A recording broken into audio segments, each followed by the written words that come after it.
overcome the sense of overwhelm, be it at your work, in your professional life, or at personal life? Do you often feel that there is truckloads of work coming your way and you're not being able to manage your work and your personal life? And more than that, you sometimes feel that everybody's coming with a list of lot many things to do, and you want to do it all, but you from where do you get that time? And more than that, after that, you start feeling so intimidated to see that there is so much to do. And sometimes you start feeling powerless. And that is where the sense of overwhelm starts coming in. My name is Anudipika Jain. I'm a life excellence coach, and I've helped more than 50 students overcome this sense of overwhelm. And more than that, understand their emotions, that how and when do they feel this and what they can do to solve it. So here are the top 3 steps that you can take to overcome this sense of overwhelm. But before that, I also want to make you understand that what does this sense of overwhelm means. So what happens is that it's at the end of the day, it's a question of expectations versus delivery, very crudely speaking. And when we want to do it all, we want to meet each and every expectation, that is when our delivery starts looking very small in front of the multitudes of expectations which are coming our way. And when we start seeing this gap, that is when we start feeling stressed. That is when we start feeling overwhelmed by all the things coming our way. Now, in this definition only lies the 3 ways through which you can overcome this. So step number 1 is accept it. Till you do not accept that you are feeling certain emotions or you are in a certain situation, you will not be able to solve that problem, right? You first need to acknowledge the problem before you solve it. So whenever you feel that you are feeling intimidated by life in general, by things, by people's expectations from you, by your commitments, just start writing down. Just take a notebook and a pen and just write down what are you feeling and what are the things which are making you feel like this. So the source from where this is coming and what are you feeling? Put it down on the paper. Because at the end of the day, it's more about the uh, the resistance that you face towards these things, because till you are resisting a certain emotion, it will keep on persisting in your mind, and it will become a cyclone which will keep on raging inside till you do not pin it down on a paper. So facing your emotions is very important. Another analogy that I give is for all those people who are parents here, that when there's a crying baby, there's a baby in front of you which is crying, asking for attention. If you keep on ignoring it, you don't listen to that baby, what will it do? It keeps on crying. It would raise more voice. It will try to get your attention somehow. But the moment you accept that baby, hug that baby and tell that, okay, let me listen to you. What happened? You try to have a conversation with that baby. The baby actually will tone down. It will become happier. It will become silent. This baby are all these negative emotions, the sense of overwhelm, the stress, whatever you feel, are all these babies. So that is why acceptance of your emotions is very important. And how you accept it? By writing it on a paper. Because when you write, your mind, your fingers, your motor nerves, your brain, neurological action, they are combined, they are connected. And that is when you are able to send a very deep message to your brain that I have accepted all these emotions. So that is why writing is very important. Now, step number 2 is pivoting it. We generally tend to focus on what is not going well instead of focusing on what do I want instead. And if you do not know what you want instead, then what is not going well will always be the most important thought going in your mind, right? Then how will you take an action to fix it?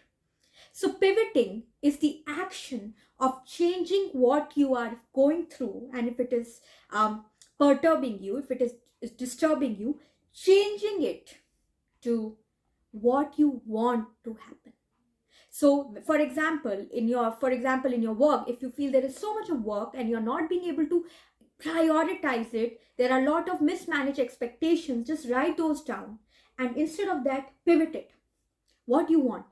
Maybe it can be, I want to be managing my time really well. I want to have a deep understanding of what is important, what is not. I'm getting recognized by my manager for being able to manage my work and delivering what is needed. Right? Now these thoughts are very important, because when you start pivoting it and writing it down, that is when you are engaging your subconscious mind. In a way, you start giving certain directions to your mind that, look, this is what I want instead. So the focus of your mind will shift to what should be done instead of what is not going wrong, and it will start looking at what can be done to fix this now. Right? So that is why pivoting is really important. This also gives you a sense of optimism and hopefulness, because remember, no matter what the stress is, people say that you are under stress, that is when you will act. No. If you are under stress, when you start getting overwhelmed, a point comes when you decide that, no, I need to change it because I really don't want to be in this situation. And that is when action happens. Right? So pivoting actually ensures that you are seeing actually the brighter picture, that what I want instead, and start acting towards it. Right? So that is why pivoting is a very important tool. So how we will do it, just to recap, you will just write down what you want. First you have accepted what is not going well, then you change it to what you want instead, write those down, and imagine those things happening, visualize it. So that way you will not only be sending the directions to your subconscious mind that this is what I want, you will start also acting towards it, because you are engaging your mind towards a more constructive aspect, and you start taking power back from the situation, from the circumstances. So, and then the third step, which is very important, is to understand that all these things that you're feeling overwhelmed, why they are happening? Because you have not prioritized it. So the third step is to take one important action immediately after you wake up. Inaction leads to a lot of stress, lots of confusion in your life. So once you know what you want through pivoting, you will be very clear on a particular situation, that from in this situation, this is what I want instead. I'm taking another example. For example, if you are a working mother and you feel that you happen to be neglecting your family because of the work. So what are the things that you can do? First of all, you'll pivot it. The pivoting would be, I'm being able to spend quality time with my family. My kids are so happy to be around me, and they are feeling so satisfied that my mother is giving me the required time and love. Right? Or it could be, you would just imagine a scenario where you're playing some games with your kids, they're spending time with you, you're having a quality time, quality conversation with your husband. So what would you do? Now this is the picture that you want. Now what action would you take? That would come under step number 3. So maybe the first action that can be that the moment you wake up in the morning, you block 1 hour of your time, maybe right in the morning or maybe towards the evening, that this is my family time, that 1 hour I'll be spending with my family. Now this is the key task that you pick up for yourself for this day. And what is the important part that you have done just immediately after you woke up? You set your time, you created your boundaries in the day. The other way can be, maybe you would just like to have a cup of tea, a cup of coffee, or maybe sit during the breakfast with your family. Now this important task, it's a very simple step, but what is happening? It is ensuring that you are actually acting towards solving the situation that you're facing, and this will again start taking control away from the situation, because your mind will tell that, look, you are acting towards it, so why are you worrying? Right? So then again, action leads to confidence. And that confidence counters the sense of overwhelm, because somewhere you start seeing the gap between the expectations and your actions reducing.